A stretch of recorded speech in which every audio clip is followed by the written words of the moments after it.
Hey everyone, it's Shamrock here with a Mythic Plus talent build guide for you guys. This is for week 14, where the affixes are Afflicted, Raging, and Fortified. So because it is a Fortified and Raging week, it's kind of scary. That being said, because Augmentation Evokers and Guardian Druids are pretty meta right now, you should always have a couple of Sues in your group, and that makes it a lot easier to handle, so you shouldn't be worried about that too much.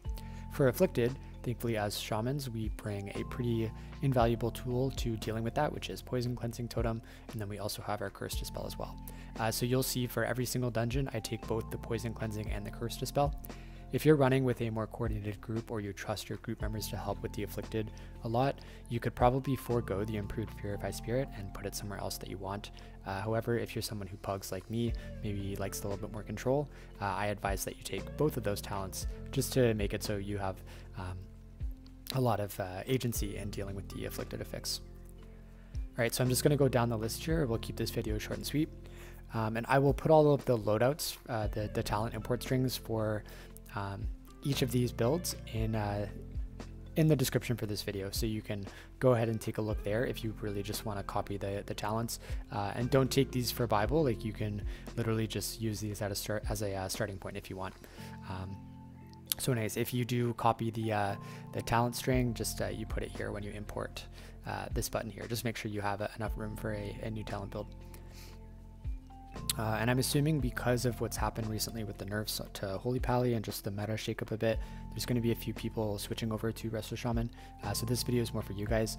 For my tenured friends who, run Mythic Plus every single week, I know that you guys can probably just figure out your own talents. But either way, this is a starting point for you guys too. Feel free to copy it, and then just tweak at your just do whatever you want to do.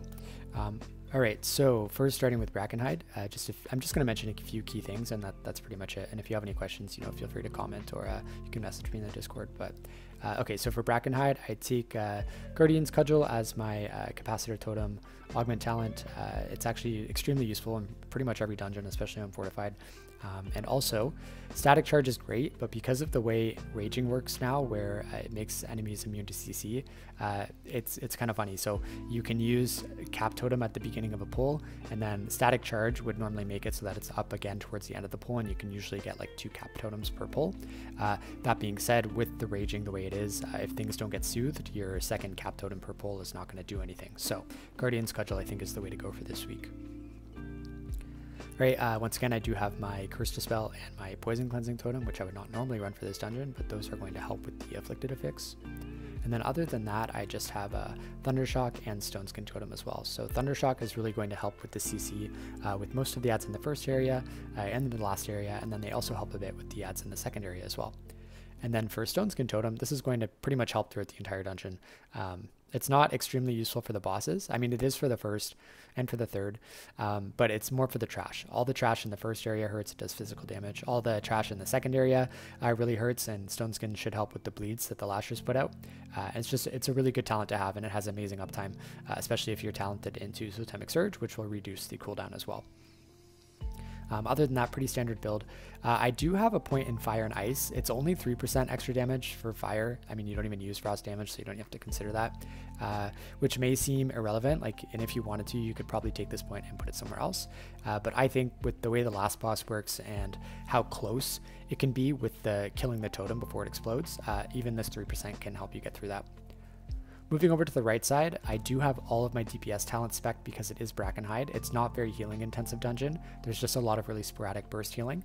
So Flow of the Tides talent is going to help with that because you can eat all of your Riptides for some nice big juicy chain heals, especially if you're using Tidebringer and High Tide as well, which you probably should be. In addition to that, so yeah, all DPS talents, I have Stormkeeper, I have Master of the Elements, and I have Lava Surge. All of those really are just to help, first of all, kill the trash faster, because that's always great on a Fortified week, but really it's to help kill the totem on the last boss, because even though it's a Fortified week, that totem exploding a few times will most certainly wipe your group unless you get really lucky or just like pull out some mega heals. So yeah, very DPS focused build for this dungeon. All right, moving on to Vortex Pinnacle, a few things on the left side. Once again, remember Curse Dispel and Poison Dispel for for Afflicted, but you are definitely going to want Purge for this dungeon to help with the cloudbursts, and if the assassins get their cast off, this is just going to help with that. You want either Guardian's Cudgel or Static Charge. I pick Guardian's Cudgel. I think it works really great for this dungeon, and once again, because of Raging, Static Charge is not as effective as it normally might be. Some other interesting things, I have Thundershock. This is really great for the trash before the dragon boss. A lot of that trash can be interrupted with Thunderstorm, and even actually, sorry, the first area as well. This is great to interrupt the I forget what they're called, the wind soldiers, the gust soldiers, those guys that put the nasty dispellable dot on people. If you use Thundershock while they're in the middle of their cast, before it actually goes off, you will interrupt them. And that's actually amazingly useful for this dungeon. I also bring Stone Skin Totem. This is going to help with most of the trash in the second area, specifically the assassins, and it's also going to help majorly, like the main reason I bring it is to help with the packs before the last boss with the Executor of the Caliphs ads. They use an ability called Crushing Stone, and that's going to do a lot of AoE damage to your group, especially the very last pack before the last boss that has 2 of them. And anyway, Stone Skin is going to help mitigate some of that and just make it easier for you to keep up. On the right side, I do have a pretty healing focus build. The only DPS talent I have is Stonekeeper and obviously Acid Rain as well. But this is a Reach dungeon, Ancestral Reach. You probably want both points of Ancestral Vigor to help out with the last pack before the boss, and it's going to help out for the rest of the dungeon as well. And then I also have Wave Speaker's Blessing. So this is my questionable talent. I would actually probably take it out on a Fortified week for Vortex Pinnacle, but I don't really have anything else to put it in that's going to synergize well, because if I want to put 1 point into Lava Surge, I really should have Master of the Elements as well to maximize that. So if I were you, and if you're not running like, I don't know, like 25s or higher, you can actually take a point out of Ancestral Vigor and a point out of Wave Speaker's Blessing and put those into Lava Surge and Master of the Elements, because you're not going to need the extra health increase on anything lower than a 25, and the extra DPS and extra healing from Master of the Elements is going to be beneficial for helping time your key. All right, moving on to Neltharus. This is a pretty standard build for this dungeon. It doesn't really change that much between Fortified and Tyrannical. And you also, the nice thing about this dungeon is you already have your Curse Dispel, so it's not like you have to spec into it for Afflicted because you already have it. That being said, you do have to spec into Poison Cleansing Totem, so once again, that's why I have that. I do have Guardian's Cudgel as the Capacitor Totem Augment talent again, and I also bring Thundershock. This is going to be really invaluable, both of these talents, for helping with the Thaumaturges in the first area and the Flares in the area before the third boss, because if they get their casts off, it can be very spicy and it hurts a lot. So all of that's going to help you with that. More importantly, on the right side, this is another dungeon where I go very healing focused. The only DPS talents I have are Stormkeeper and Acid Rain, but what I want to point out here is Flow of the Tides. So Neltharus is a dungeon where I run Flow of the Tides for both Tyrannical and Fortified. If you're not someone who normally does it on Tyrannical for whatever reason, I do still suggest you do it on Fortified, because it's going to help with any of the bursty damage that can happen, by the Hunters or by the Thaumaturges, by whoever else gets some casts off. It's also really going to help with the last pack with the bird that you can no longer cheese with the chains. So I definitely recommend Flow of the Tides. But otherwise, you do want a pretty healing focused build, because Magma Tusk and Forge Master are still going to hurt even on Fortified weeks. All right, moving on to Halls of Infusion.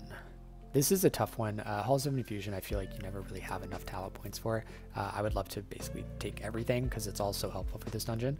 But this is what I've landed on. So the first thing I'll say is I do have Totemic Recall and Creation Core. This is to help with Kajin, because even on a Fortified week, Kajin, which is the third boss, it really, really hurts on higher keys. However, once again, if you're running anything like maybe lower than a 24, I would say you probably don't need Creation Core or Totemic Recall, so you could put these points elsewhere. But anything 24 or higher, I would say probably run these two just to be safe. Okay, with that being said, I once again have Guardian's Cudgel as my Capacitor Totem Augment, and then you'll notice very peculiarly for me, because I love this talent, I actually don't run Thundershock for Halls of Infusion. The reason is that it doesn't really help in the first area, because it doesn't interrupt the containment spheres and the nasty channel that they do. It kind of helps in the second area, but it's not necessarily needed. And it actually does help before the last boss, but hopefully your group has enough AoE stops between them that it's not critical that you take this. And the reason that I don't have this is because I need to spec into Hex for the last boss, I need to spec into Poison Cleansing Totem for Afflicted, and Curse Dispel for Afflicted as well. What you could do as well is, if you didn't want Guardian's Cudgel, you could go into Purge. And the reason you might want to take Purge is for the adds the shock troopers, because if they get their buff off, it's pretty much an automatic wipe. But that being said, because we have augmentation of ogres in the group and you're going to have a priest in the group as well, they should be able to purge those guys, so you don't really have to waste the point there. Alternatively, what you could do as well is you could take points away from Ancestral Defense and Fire and Ice, and you could put those into Thundershock as well. That being said, I actually like Ancestral Defense for most of the bosses in here. I think it's very helpful, and a lot of it can help out with the trash as well. But yeah, if you did want 2 extra points to either spend into Thundershock or maybe Surging Shields, I would definitely take from these 2. So Ancestral Defense and Fire and Ice. Moving on to the right side, this is a very healing-centric build because of Kajin. What you could do as well is, if you're nervous, for me personally, I think 1 point in Ancestral Vigor is fine on a fortified week for Halls of Infusion, unless maybe you're doing like 27s or higher. But what you could do is remove Master of the Elements and Lava Surge, put that extra point in Ancestral Vigor, and then also put it into Stormkeeper. That being said, I actually really like Master of the Elements. I feel like it synergizes pretty well with Kajin, as well as, the rest of the dungeon. It's going to help with your Acid Rain buffs. It's going to buff your heals. It's going to buff your damage. It's really, I think, a great pick for this dungeon. But once again, if you want both points in Ancestral Vigor, just take them out of Moat and Lava Surge and put it into Stormkeeper and Vigor. Oh, and then real quick, I do use Reach for this dungeon as well, just because, mostly, once again, for Kajin. I mean, this dungeon is really all about Kajin. Anyways, this Reach is going to be much more effective than Flow of the Tides in healing the sustained rot damage for that fight. Alright, so going to Underrot, one of the easier dungeons, thankfully. So starting on the left, I have, once again, Curse Dispel and Poison Cleansing for Afflicted. I have Guardian's Cudgel as my Capacitor Totem Augment talent, and then I also bring Thundershock. So you want to bring all of this CC that you possibly can for this dungeon. It's really going to help with the second area especially, but it's also just going to help throughout the whole dungeon as well. Other important things for the left side, honestly, there isn't that much. I feel like you could probably do this dungeon with a lot of different builds, so this is pretty cookie cutter. I guess what you could do as well, if you wanted to, you could take out of Ancestral Defense and Fire and Ice again, and put into Surging Shields if you really wanted to, and that might help with your tank healing a little bit, but honestly, I think this is totally fine as is. If you move on to the right side, I have all of my DPS talents spec'd here because Underrot is, once again, not a very healing intensive dungeon, and most of the damage is very predictable, even through the trash. Really the hardest things they have to deal with are the Blood Swarmers, and hopefully you have good CC to help with that, even though it is a Raging week, so it becomes a little bit dicey, but anyways, there's nothing really here that you can do in order to help mitigate that, so I would say go full DPS, which is Stormkeeper, Master of the Elements, Lava Surge, and Acid Rain, and then just go 1 point in Ancestral Vigor, no points in Wavespeaker's Blessing. And that's how I would run this.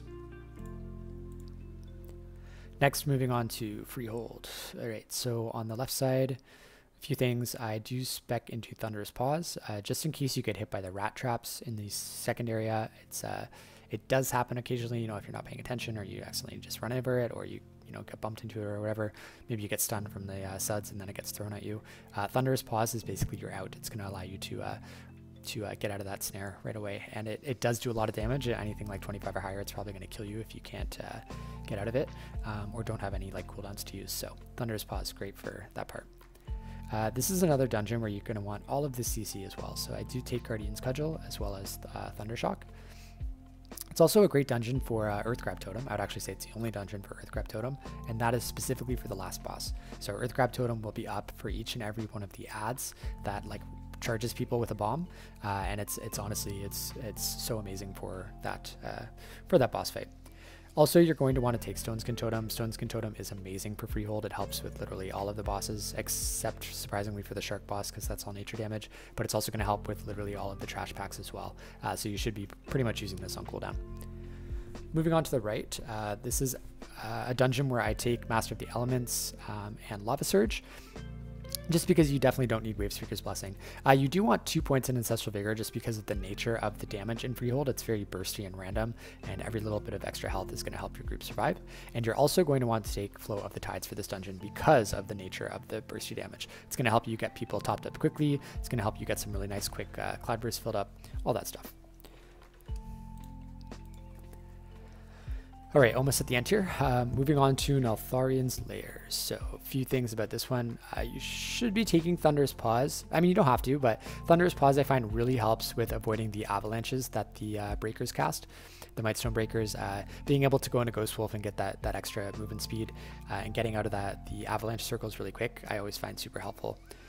You're also going to want Guardian's Cudgel just to help with the pelters.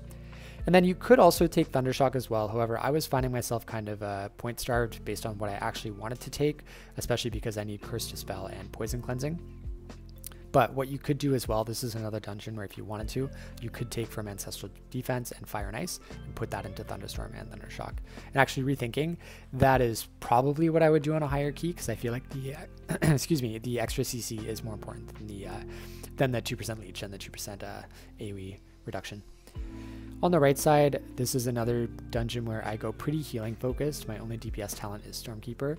And then I also go Flow of the Tides though. Flow of the Tides is really great for this dungeon. It's great for all of the bosses. And it's great for all of the trash as well. So Flow of the Tides, and then also Wavespeaker's Blessing just to help you keep a lot of Riptides up for ammunition for Flow of the Tides. All right, last but not least, we have Uldaman. This is another dungeon where you're going to take Thunderous Paws just because it is going to help you get rid of the dot in the last boss. And if you're curious about how I run this dungeon specifically, you can check out the Uldaman 26 video that I just uploaded the other day. Other than that, I go full CC for this dungeon, so I have Guardian's Cudgel and Cap Totem, and I also have Thunderstorm and Thundershock. And that's just going to really help with you stopping the Hail of Stone. Uldaman's a bit of a tough dungeon this week because when the Earthen Weavers get enraged and they start casting their Hail of Stone, if you don't have any way of soothing that, it's probably going to wipe your group. So unfortunately, there's not much you can do about that other than bring an Augmentation Evoker who can roar them all. So yeah, just be aware of that. But anyways, more CC helps for this place. I also take Stoneskin Totem mostly for the third boss, Sentinel Telandris, with the bleed and the stomp that she does. But it's also just going to help with the majority of the trash as well. It's going to help your tank survive. So it's another dungeon where you should basically be popping this on cooldown. And then other than that, once again, Poison Cleansing and Purify Spirit to deal with the Afflicted. Moving on to the right side, so this is a dungeon that between Tyrannical and Fortified, I actually switched between Flow of the Tides and Ancestral Reach. On Fortified, I run Flow just because the trash damage is a little bit burstier and Flow should be totally fine to get through all of the bosses. However, on a Tyrannical week, I would probably run Reach because it's better for Emberon and some of the more like sustained damage. That being said, this is a healing focused dungeon, so I have both points in Ancestral Vigor, I have a Wavespeaker's Blessing point, and my only DPS talent is Stormkeeper. So you've probably noticed a theme. There's not a whole lot of variation between all of the dungeons. There's just a few special things for each one that just sort of helps us deal with it and is best use of our utility. So once again, if you're just switching to Shaman for this week because of the nerfs and you want to try something new, give it a shot. Hopefully this will help you out. I promise you the spec is a lot of fun. And if you ever need tips or assistance on bosses or dungeons or whatever, just check out my channel and you'll see lots of content there. But anyways, hope you guys found this helpful and enjoyed it, and I will see you guys next time.